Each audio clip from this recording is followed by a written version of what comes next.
El número de población fue superior en 55.000 personas a lo que se había anunciado el año pasado en los datos primarios. La migración no alcanza para compensar la emigración, lo que quiere decir que Uruguay recibe a la misma cantidad de personas que expulsa, explicó el demógrafo Martín Kulhas. También se registra un fenómeno de migración interna. Montevideo decrece porque justamente expulsa población, pero en realidad eso no lo vimos ahora con los datos, pero mirando los años anteriores es sobre todo a expensas de Ciudad de la Costa, o sea que en realidad no es que la población se vaya lejos de Montevideo, sino que es un tema de facilidad de acceso a la vivienda sobre todo, que explica ese flujo, esa Ciudad de la Costa sobre todo, o Ciudad del Plata también. Y entonces lo más relevante o de las cosas más sorprendentes quizás es lo de Rocha, que es el tercer, se suma como a los 3 departamentos que más crecen y en los censos anteriores había decrecido. Durazno creció en población y una posible explicación es que allí está la planta de UPM2. El demógrafo explicó que el crecimiento de Maldonado se debe a las oportunidades laborales que surgen por la construcción, el desarrollo del turismo y los servicios. Los aumentos de habitantes en Canelones y San José son la contracara del decrecimiento de Montevideo. La Valleja y 33, evidentemente, ahí el Maldonado está atraccionando mucho la atracción, digamos, de esa población de la Valleja y 33 por oportunidades laborales. Es un fenómeno que ya se observaba en censos anteriores. La migración estudiantil a los 18 años para venir a Montevideo para estudiar también típicamente es un gran factor de expulsión de los departamentos del interior a Montevideo. Los datos del censo reflejan también algunos factores históricos. Por ejemplo, la caída de la población rural, que es la continuación del fenómeno de urbanización. Que la cantidad de hogares en los que vive una sola persona haya crecido tampoco genera demasiada sorpresa. A nivel global sucede lo mismo y se explica porque la población mayor es cada vez más. Kulhas señala que, ante el estancamiento de la población, se deberían promover políticas vinculadas a los cuidados. El debate no debe ser tanto cuántos debemos ser, sino, bueno, cómo debemos vivir.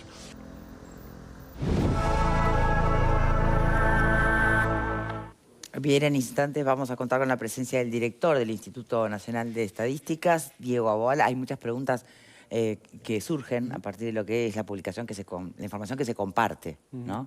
Perdón, ¿alguien quedó pendiente de hacer algún comentario sobre esto? ¿Sí? Básicamente yo creo también que el tema de la baja natalidad viene por 3 temas. Más allá de que la maternidad se posterga, que las parejas deciden estar, hay cosas que son reales. ¿Qué? Uruguay es un país caro para vivir y tener un hijo implica costos importantes. Sí, pero pasa en el mundo. Estamos Tampoco, de acuerdo, no somos pero ni siquiera en esto somos estamos de acuerdo, especiales. La caída nuestro fue importante. Pero creo que acá sí es un factor que influye, porque vos tenés un chiquito y tenés que a ver, son muy pocas las mujeres que se pueden dar el lujo de no trabajar, entonces tenés que tener quien te lo cuide, es un costo, no hay mucha facilidad de acceso a cuidados a un nivel que habilite trabajar. Los costos de salud, de odontología, de educación, todo eso pesa a la hora de decidir si tengo un hijo o tengo 2 o tengo 3, porque pesa mucho en el presupuesto. Creo que es algo que tendremos que analizar si realmente pretendemos trabajar en que nuestra población por lo menos no tenga una tasa negativa de crecimiento. Bien, nos está acompañando el mismo Aboal. Bienvenido, muchas gracias por estar aquí. Muchas gracias por la invitación. Director del INE. Bueno, ¿cuál diría o qué fue para usted la gran novedad de este censo? O una de las, bueno, si es que hubo. Creo que el estancamiento poblacional es la primera y más importante, ¿no? Prácticamente no tuvimos crecimiento entre el 2011 y el 2023. Y si ponemos un zoom sobre los últimos años, lo que vemos es natalidad por debajo de las defunciones en los últimos 3 años. Es cierto, tenemos alguna afectación del 21 y 22 sobre la mortalidad, pero la mortalidad ya ha retornado básicamente a niveles prepandémicos y los nacimientos están por debajo. Claro. Para tener una idea de esto, teníamos 49.000 nacimientos en el 2015 y tenemos 31.000 en el 2023. En 8 años, 18.000 nacimientos menos por año. Digamos, es digamos, un cambio muy rápido, muy dramático lo que está ocurriendo. Y bueno, y eso se refleja en otros indicadores del censo también, ¿no? Por ejemplo, un indicador que tiene que ver con el envejecimiento y la poca natalidad. En 1908 teníamos 16 niños de 0 a 14 años por cada adulto mayor de 65. ¿Saben cuántos tenemos hoy? 1. Un niño. Entonces, y creo que lo más impactante es que esto se ha acelerado de forma muy fuerte, ¿no? Entonces, estamos con crecimiento natural negativo en este momento. Y todo indica que lo que ha ocurrido entre estos 2 censos es que la inmigración apenas dio para compensar la emigración. Entonces, podría haber sido peor sin inmigración, pero no ayudó mucho a que el país creciera, ¿no? Bien. Tengo una pregunta bien concreta que remite a esto, que es una buena cosa, que se registre y se cense la discapacidad, ¿no? Pero tal vez fui yo que no logré acceder a información más detallada. Y no es que no la tengan. Sí. Por eso pregunto. Sí. Hay un porcentaje estimado de niños con TEA, perfecto, población con TEA. Sí. Y después es un porcentaje global de discapacidad. Claro. ¿Hay discriminación ahí adentro en ese 20 y Sí, pico? sí, claro.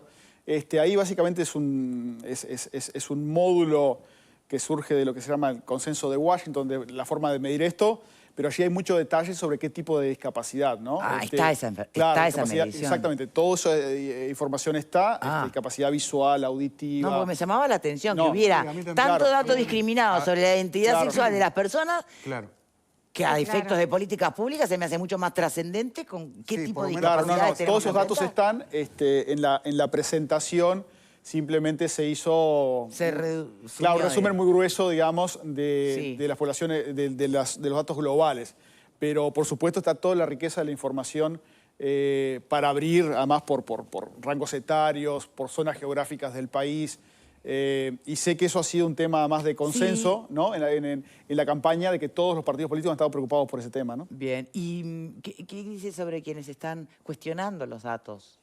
O pidiendo más información, acceso a esta información que remite más a la población no censada, ¿no? Y los Está criterios. absolutamente todo publicado en la página web del INE.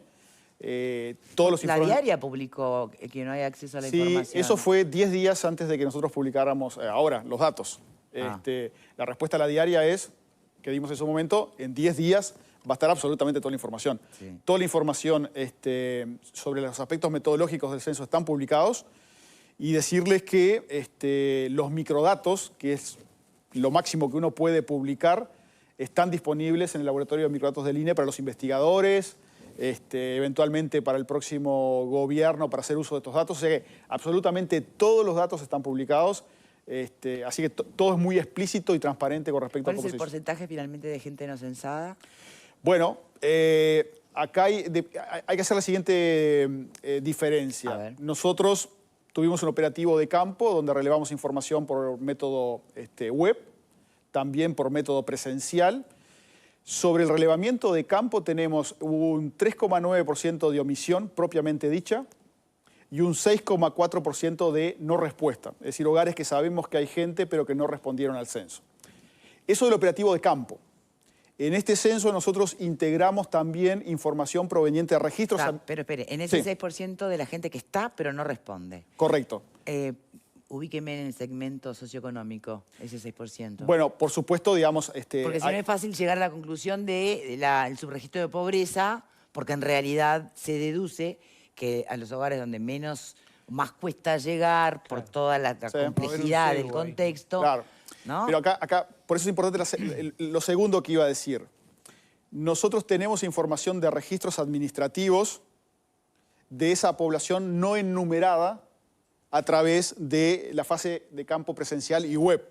Por tanto, la omisión sumando toda la información, es básicamente cero. Es decir, nosotros tenemos información de esa población.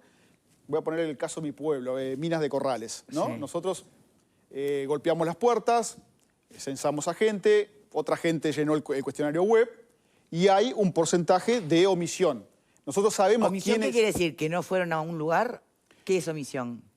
Omisión es que básicamente no fueron censadas. Todos los censos tienen una omisión.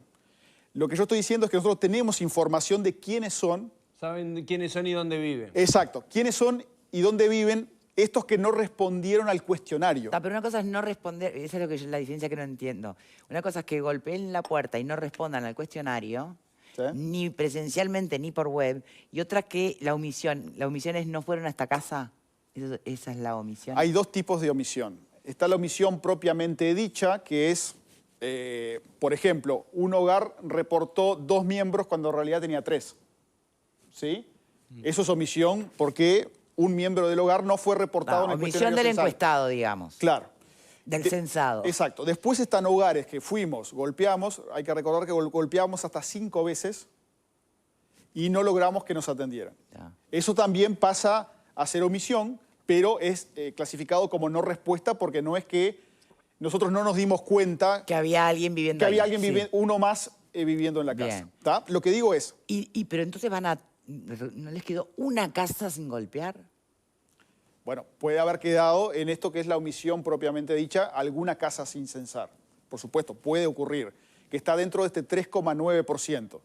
En este 3,9% pueden existir personas que no fueron declaradas en el censo, eso ocurre normalmente, o alguna vivienda que fue ignorada. La medición de cuánto es eso es 3,9%. Lo que digo es, nosotros tenemos información de ese 3,9% y de ese 6,4%. ¿De dónde? De registros administrativos. Este es un censo combinado que usa registros administrativos, además de la enumeración por cuestionario, como lo hace Nueva Zelanda, que aprovecho Bien. a decir que estuvieron dando asistencia técnica al INE. Por tanto, al final del día, digamos, tenemos información de todos los habitantes, de diversas fuentes. Entonces, cuando se dice intuitivamente que el porcentaje no censado de personas remiten al contexto más vulnerable, ¿es cierto o no necesariamente? Nosotros tenemos información de esa gente. Nosotros tenemos información de esas personas. Voy a dar un ejemplo, digamos. Tenemos registros administrativos del MIDES Sí. donde constan esas personas que no respondieron al cuestionario censal. Lo tenemos, Pero mi pregunta es bien concreta porque lo único que necesito confirmar Sí tenemos o no información de esas es personas. si hay subregistros de pobreza en nuestro país. No, pero eso es un tema, digamos, la pobreza es un tema distinto. Nosotros tenemos información de los 3.499.451 personas. Esas son filas en una base de datos. Claro, sí, sí. Y esos son todos. Esos son todos. Algunos fueron contabilizados a través de una entrevista presencial, otros fueron contabilizados a través de llenado del formulario web y otros tenemos información de ellos a partir de registros administrativos. Pero tenemos de absolutamente todos. Sí, pero no me termina de contestar. Yo Sí, entiendo que tenemos. usted dice que es otro tema la pobreza. Sí, por supuesto. No, pero- Mira que no estoy cuestionando ni el método ni nada. Es No. simplemente, he escuchado algunas conclusiones, incluso que hacen referencia a estudios existentes de subregistro de pobreza porque los censos no llegan ahí. Bueno, No, por ¿eso es verdad o no? Este censo llega a absolutamente todos los lugares. Digamos, todos los censos usualmente tienen un porcentaje de omisión, esto que se llama omisión propiamente dicha, este 3,9%, que no se hace nada. Todos los censos pasados, acá y en América Latina, Sí. tienen un porcentaje al que nunca llegaron. ¿Sí? O sea, de alguna forma, en esto que yo decía, yo tengo 3.499.451 filas. Sí. En censos anteriores en Uruguay y en América Latina, usualmente hay un pedacito de esto allá abajo que no lo tienen. Nosotros sí tenemos absolutamente toda la información. Por tanto, tenemos información de los barrios carenciados, tenemos información de, digamos, ciudades grandes, ciudades pequeñas. Esa información sí está. Y esta es una de las grandes ventajas de este censo, que es un censo combinado, que usa otras fuentes de información. Cruza datos, lo que deberíamos ¿Cómo? decirlo en castellano. Está bien. ¿No? Sí. Los escucho, Pepe. Hay cifras bien interesantes que hablan de la calidad de vida, ¿no? Cifras cercanas, no las voy a decir porque no me acuerdo de memoria, pero cercanas al 100% de acceso a la electricidad, cercanas al 100% de acceso al agua potable, 94% de los hogares que tienen un calefón, un 50% que tiene un vehículo. Correcto. Eso me llamó también la atención, creo que 24% que tiene una moto. En fin. Más allá de eso y de los insumos que provee, sin duda, un censo de estas características, luego de culminado este trabajo, ¿hay una evaluación pensando en un censo futuro? ¿Qué se recoge como experiencia? Supongo que elementos vinculados a las nuevas tecnologías también aceleran y sirven para este tipo de procesos. Correcto, correcto. Sí, lo primero es decir que yo creo que la segunda gran conclusión de este censo, más allá del estancamiento poblacional, es la mejora notable en las condiciones de vida de la población uruguaya. Lo podemos ilustrar con muchos números, pero, por ejemplo, en 1985 el 20% de las viviendas tenían pisos de tierra. Hoy ese porcentaje es casi que cero. Y después están todos estos indicadores, ¿no? En el 85 cerca del 50% de los hogares tenía calefón. Hoy es casi que universal, o sea que tenemos agua caliente a partir de calefón en casi todas las viviendas, con un pequeño porcentaje que no. La cobertura de electricidad y agua no estaba cerca de 100 en 1985, nos olvidamos de eso. Hoy está muy próximo al 100, 94% de agua potable y 99% de electricidad. Y podemos seguir con muchos otros indicadores. Un indicador interesante adicional. En 1985 el 4% de la población tenía estudios terciarios. Hoy es más del 12%. Los censos sirven para decir... para ver la perspectiva, ¿no? Porque a veces nos perdemos un poquito. Eso, nos perdemos en la coyuntura. Claro. O sea, por tanto, el Uruguay del 2023 es un mejor país con respecto al año 85, o podemos ir al 63 o al 1908. Qué interesante esto para profundizar desde lo sociológico, ¿no? Sin duda, porque digamos, uno a veces queda inmerso en la discusión coyuntural, que por supuesto creo que es buena. Sí, subió, bajó el salario, si el servicio, la ciudad está limpia. Si podemos reformar la educación y mejor. Está todo muy bien, pero no podemos perder la perspectiva de largo plazo, ¿no? Con respecto a la pregunta de... Perdón, si el resultado fuera otro, cerra y vamos, ¿no? Claro. O sea, también además, la otra posibilidad... Y bueno, algunos países... Sí, bueno, pero de nuevo... Claro. No, pero también somos un país en un mundo que ha mejorado el bienestar. Claro. Digamos, claro. En ese sentido también hay que ponerlo en esa perspectiva. Claro, sin duda. O sea, antes era blanco y negro la aspiración de la tele, ahora el acceso a calefones y aire acondicionado mejoró en todo el mundo. Entonces hay que ver también con respecto, o sea, si nosotros realmente estamos avanzando en términos de bienestar, todo lo que podríamos, me parece que va más por ahí. Exacto, ahí hay otro tipo de discusiones, ¿no? En la comparación internacional. Pero yo creo que igual es bastante dramático la mejora de las condiciones de vida. Y a veces uno se acostumbra rápido, digamos, por decirlo de una forma, ¿no? Sí, seguramente. Nos acostumbramos al confort que tenemos y no recordamos que hace algunas décadas atrás ese nivel de confort era impensado en el Uruguay, ¿no?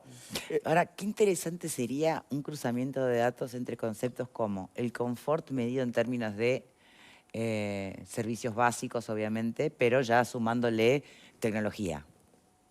Cruzarlo con datos que remitan al salario, al tipo de trabajo y a la salud mental. Porque bienestar sin la punta. O sea, me hablas de este Uruguay mejorado y tengo el Uruguay que sigue liderando los rankings de suicidios. Entonces digo, algo en el concepto de bienestar no estamos terminando de entender, ¿no? No, claro. Digamos, esto es, al menos estos indicadores que mencioné son indicadores de bienestar en sentido... Sí, ya sé, los que usa el mundo entero, está claro. Más material, digamos, ¿no? Pero por supuesto, sí, aspectos como la salud mental son importantes. De todas formas, sí vivimos mucho más que lo que vivíamos antes, que también es un indicador... al menos de salud, ¿no? De avance de la ciencia, porque hay que ver si vivimos bien o a machucones. Bueno, sí, ¿no? vivimos más al menos. Sí. Pero si eso es bueno o malo, dependerá, y acá es donde aparece esos grandes desafíos de la sociedad y del mundo, ¿no? Que no dependa de cuántos recursos económicos tenés, ¿no? Poder vivir más, mejor. Sí, pero bueno. Sí. No, y para responder a la pregunta de la tecnología en los censos, sin dudas los censos van al uso, digamos, de registros administrativos, lo que mencionaba hoy, datos que ya están disponibles en otros organismos públicos, el mundo va hacia ahí, y también hacia el uso de el censo web. Eso, digamos... ¿Pero cuán fiable termina siendo el censo web? Yo diría, en varias dimensiones, mejor que el censo presencial. ¿Por qué? Bueno, a veces uno cree que... ¿No es más fácil que te mientan por web?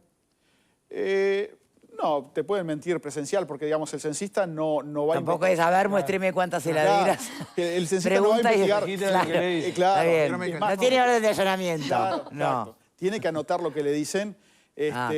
Y nosotros tenemos algunos chequeos de algunas variables que indican que la calidad del censo web es mejor incluso que... A ver, ¿en qué cosas suele mentir la gente?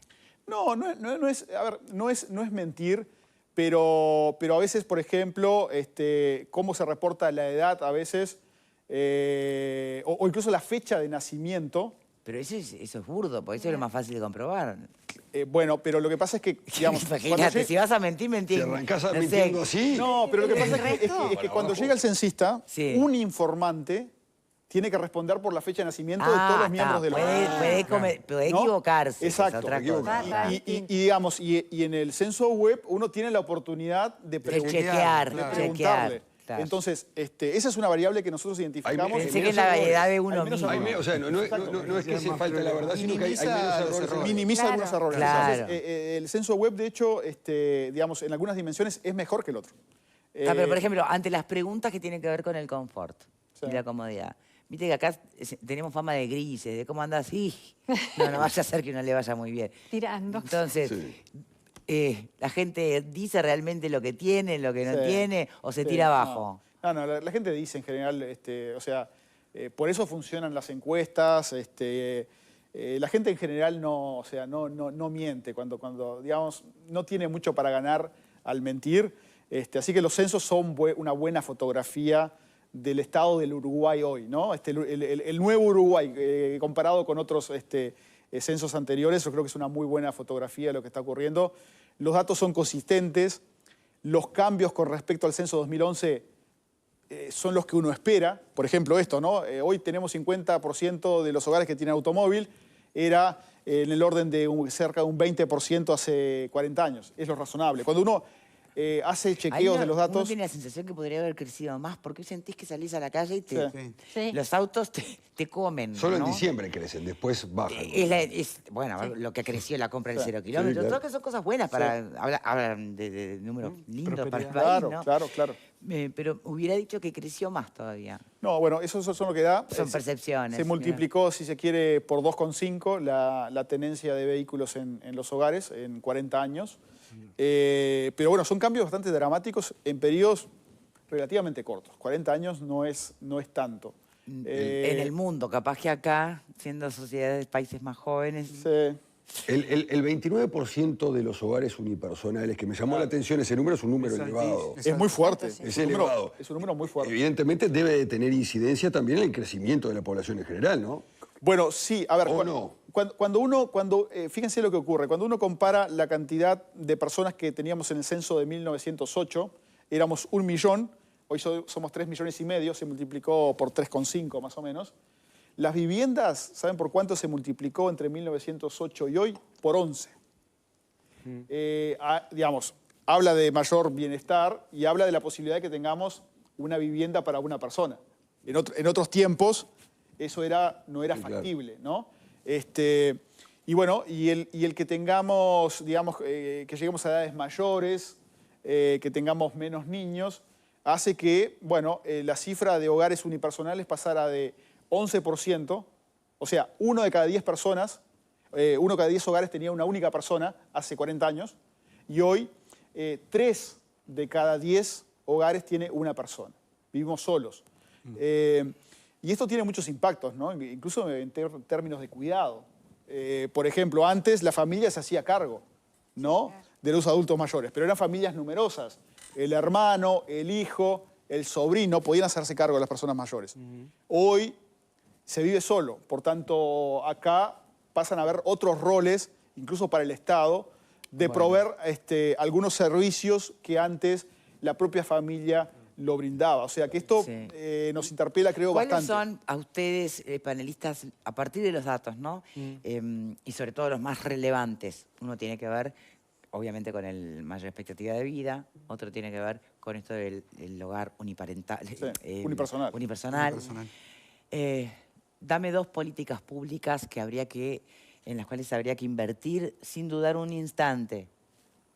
Y bueno, yo creo que ahí tenés el tema cuidados. Sistema de ¿no? cuidados. Sistema de cuidados como un desafío importante, porque incluso en esto que se venía mencionando de que los adultos mayores antes vivían en el hogar, porque la división sexual del trabajo así lo habilitaba.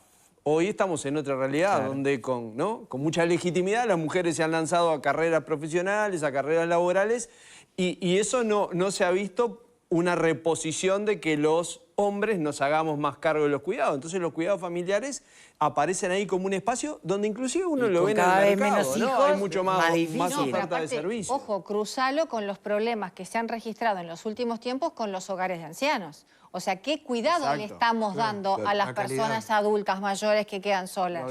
Es el gran debe del Estado. Exacto, entonces ahí tenés... Entonces, Cuidados sistemas es el de gran cuidados. Ahí tenemos una Sí. política pública súper específica, que no es que hay que empezarla de cero. No. Estuvo diseñada en el Gobierno del Frente Amplio. Sí. No sé qué tanto finalmente se pudo apostar a ella en esta administración. Hay dudas. Pero bueno, es una que ya está delineada, por lo menos. Sí. Ahí habría que apostar todas las Sí. materias. ¿Qué otra? Viviendas desocupadas es un número altísimo. Montevideo, como decíamos, tenía creo que más de 50.000. Me parece que ahí es un buen insumo para hincarle el diente a ese tema. Lo que A pasa mí es hay que otra cosa que me llamó la La atención. seguridad social, además, ¿no? Bueno, claro. ese es el gran tema, que además todavía no terminamos de saber si se va a mover la edad de retiro, si no. Porque con De este hecho, proceso de esta envejecimiento- reforma, Claro. la vigente, con estos datos, ¿es sostenible por cuánto tiempo? No tengo la respuesta, pero lo que sí es que en un país con cada vez más viejos, menos, ¿Qué sistema aguanta? menos niños y más jóvenes, es un desafío, ¿no? Es un desafío. Otra y- cosa son el lucro más o menos de una FAP. Sí, claro. Pero el tema de la edad de retiro, Sí. y también otro tema es quién financia el Sí, sistema claro. de, Claro. de retiro, ¿no? No, yo decía que a mí hay otro dato que me llamó A la ver. atención. Usted mencionó que había subido el nivel educativo de las personas que están en el Uruguay. Sí. Ahora, hace poco publicaron unas cifras donde el número de deserción de estudiantes es mayor. ¿Cómo se entienden las dos cosas? ¿Cómo? Claro, aparentemente estos años han habido un mayor número de jóvenes que desertan de la educación formal. Sí. Pero por otro lado, aportan como que hay un mayor nivel educativo. Entonces, ¿cómo se conjuga la mayor deserción del sistema formal con un mayor nivel de educación? Bueno, a ver, en realidad creo que las cifras de deserción en educación media se redujeron. Dijeron que habían subido. Creo que pasaron, digamos, se redujeron en 10 puntos porcentuales, si te lo estoy hablando de memoria. Pero de todas formas, esta tendencia a un Uruguay más educado no es exclusiva de este censo. Cuando uno mira el 85 versus el censo 1996 versus el censo 2011, es lo mismo. O sea, hay una tendencia a que cada vez sea menos la gente cuyo máximo nivel es primaria y se pase a los niveles siguientes. Ok. Ciclo básico, secundaria completa o universidad. O sea que esto es muy consistente y ha ocurrido censo tras censo, con lo cual allí hay una mejora, ¿no? Y hay un aumento porcentual en la deserción también, claramente. Cuanto más acceso hay a la educación media, mayor nivel de deserción se puede tener. Es claro eso.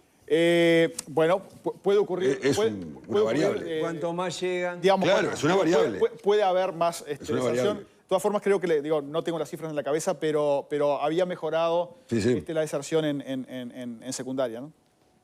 El otro tema de políticas públicas me parece que también está interesante en el tema de discapacidad. Yo le agradezco además que usted haya mencionado que ese dato está más abierto. Claro, muy porque abierto, claro. Lo primero que Claro. se conoció fue ese 23% Sí. de leve discapacidad Sí. y luego un 0,7% creo que era TEA. Sí.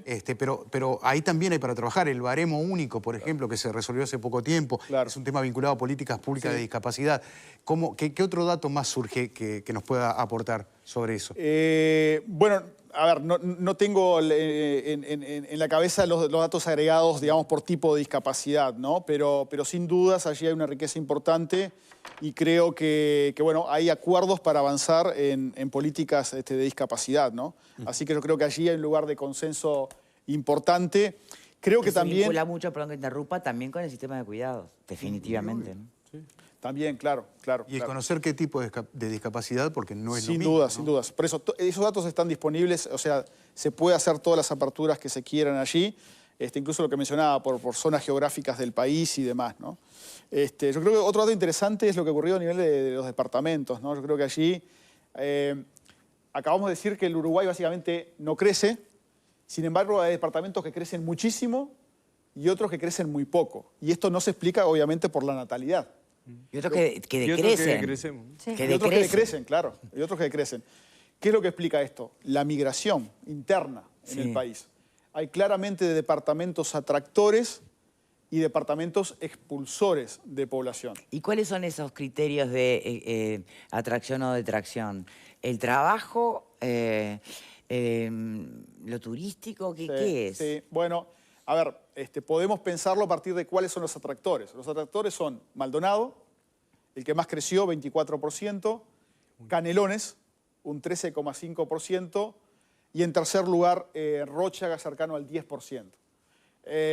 Allí lo que tenemos es, yo diría que hay varios fenómenos.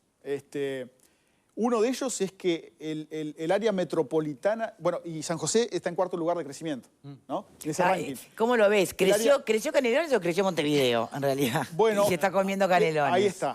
Por ¿No? eso yo creo, y esto es interesante, porque cuando uno comienza a ver de qué ciudades viene la gente a trabajar todos los días a Montevideo, ya el área metropolitana no es el bordecito de Montevideo. Vienen de Ciudad del Plata en San José, vienen de Florida, vienen de Maldonado. Vamos a tener que comenzar a replantear el concepto de Los zona límites metropolitana. de Montevideo, ahí Zavala se agarra la cabeza. No, de verdad, pero es válida la pregunta, ¿no? O sea, ¿se crece Montevideo o decrece al final? No, Montevideo decrece. Sí, pero en los márgenes conocidos, en los márgenes habituales. Exacto, con un concepto más amplio de zona metropolitana. Claro. Y crece en las ciudades de dormitorio. Sí, y lo que se ve es que ¿de dónde va la gente que explica el crecimiento de Canelones? El principal lugar de origen es Montevideo. Claro. O sea, la gente se está yendo de acá a Canelones. ¿Cuál es el principal origen de la gente que se va a Maldonado? Otra vez, Montevideo. Pero allá ahí tenés gente que trabaja, va y viene en el día. Bueno, ahí es mucho menos. Claro. Ahí lo que tenés, y esto es... Ahí no es el trabajo. Claro. Claro. Y esto es algo atípico de Maldonado. Tiene una población mucho más envejecida que otros departamentos en el país. O sea ¿Población nacional o extranjera? Porque que vengan los ricachones en etapa jubilatoria me parece maravilloso, pero ojalá pudieran ser los ricachones uruguayos. Su retiro acá. Claro. Por eso, yo creo que este envejecimiento de Maldonado con respecto a otros departamentos tiene que ver con que la población que va es gente que se retira y va a vivir a Maldonado. ¿Pero mayormente nacionales o extranjeros? Mayormente nacionales, Ah, bien. aunque hay muchos extranjeros y fundamentalmente argentinos. Que la casa de veraneo se transforma en residencia permanente para muchos de ellos, seguramente. Exacto. Y una cosa interesante de Maldonado es que casi el 50% de la población que vive en Maldonado no nació en Maldonado. Esto muestra la potencia de Maldonado para atraer gente de todo el país, ¿no? Pasa con Montevideo, ¿no? 23% no nacieron acá. Montevideo. También. Montevideo es expulsor, sobre todo hacia Canelones y Maldonado, pero es atractor de migración interna desde otros departamentos del país. Eso es interesante. Eso históricamente lo fue, ¿no? Eso es históricamente. Y consistente con otras capitales en el mundo Sí, también. sí. Lo que es más reciente es... A ver. La expulsión. Claro. Montevideo, igual cuando uno mira el censo 2011, los departamentos que estaban más abajo en el ranking de crecimiento eran Montevideo, 33, La Valleja, que vuelven a estar allá abajo del ranking. O sea, esto no es una novedad, esto ya ocurría. De comportamiento. Claro, sí. lo que pasa es que ahora es más profundo, ¿no? Montevideo perdió algo más de 5% de la población en el periodo intercensal. O sea, es más profundo esta pérdida de población. Pero es diferente la pérdida también, ahí porque una cosa es que pernotes en otro lugar y tu actividad la desarrolles en Montevideo y otros departamentos que no es así, sino que en realidad se retiraron completamente del departamento sin tener absolutamente ninguna actividad en ese departamento. O sea, hay una variable importante. Sin dudas, es esto que conversábamos, es decir, Montevideo ya está todo unido con Ciudad de la Costa, ¿no? Claro. Es decir, ¿dónde termina y dónde comienza Montevideo? Y lo engancho, ¿por qué no?, con el tema de los vehículos también. Es decir, mejoras en la vialidad, mayor dotación del stock de vehículos, eso hace un área metropolitana más grande. Es decir, la doble vía que se está haciendo en Ruta 5 va a favorecer otras ciudades. Y la de la Ruta 9 ni te cuento. Exacto. Ese punto es muy importante. ¿Por qué la gente se va a otras localidades fuera de Montevideo y viene a trabajar a Montevideo? Bueno, porque hay mejor forma de transporte. O sea, puedo llegar de forma más adecuada a Montevideo. Sí, no, y está ese concepto de calidad de vida, ¿no? También. Más barato, desde conseguir la vivienda. Más tranquilo. Más tranquilo. Más seguro. De mejor calidad de vida. Mejor calidad de vida. No lo sé. Eso también tiene un desafío en términos de desarrollo urbano porque... a ver, podés estar vaciando zonas que están completas, ¿no? Que tienen saneamiento, escuelas, hospitales, etcétera, y sobrepoblando regiones con... sin infraestructura. Exacto. Exacto. Digo, lo de la cantidad de viviendas vacías en Montevideo. Estamos vaciando zonas con toda la infraestructura, saneamiento, electricidad, agua potable, escuelas, liceos. Se están yendo a otros lugares donde hay que volver a construir todo esto porque allí no está. Entonces, sí, allí hay desafíos de planificación urbana bien importantes. Por eso los censos arrojan información muy potente. Yo supongo que durante días van a estar saliendo datos, días, meses, ¿no? No, y además, confirmámelo tú, pero digo, hay muchas capas de información para explorar que en este en esta primera presentación no están contenidas. Muchísimas. Yo lo que aspiro ahora es que esto sea utilizado. Porque tienen que diseñar las políticas públicas. Sí, por favor, investigadores, ¿no? Claro. Esto se va a poner en valor si esta información es explotada. Por eso ya la información está disponible a nivel de microdatos y vamos a tratar de facilitar todo lo que se pueda el acceso para que esto se explote, para que sea utilizado para el gobierno que asume el 1 de marzo, para los gobiernos departamentales que asumen un poquito después. Municipales, ¿por qué no? Porque municipales, sí, por supuesto. Pensemos, por ejemplo, que el otro instrumento estadístico que tiene el país, que es la encuesta continua de hogares, tiene un problema de representatividad a nivel de barrios y de municipios. Acá podés hacer el zoom que quieras. Exacto, exacto, esa es la potencia de esto. El zoom, me gustó. Y a pesar de aquella discusión un poco más técnica que tuvimos al comienzo, el que hayamos completado esto con registros administrativos, permite que si en una manzana antes quedaban 1 o 2 viviendas sin información, ahora los registros administrativos permiten completar con la gente que antes la dejabas sin llegar. O sea registros administrativos, repasemos también este poroto que nos podemos sumar y es lo bien que estamos rankeando el Uruguay como gobierno electrónico, ¿no? Sin dudas. Donde la tecnología se abrazó muchísimo. Sin dudas. Ayer en la presentación...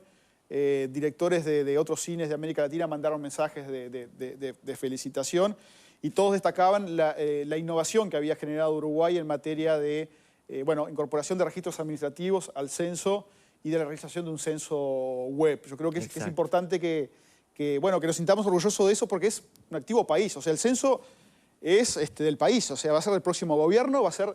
Digamos, esto no tiene color político, yo ¿no? reconozco, soy de la generación que enfrentada a la web me da nervios, ¿no? Lo hice por web. Y las preguntas, yo tenía un miedo de errarle a la tecla, ¿no?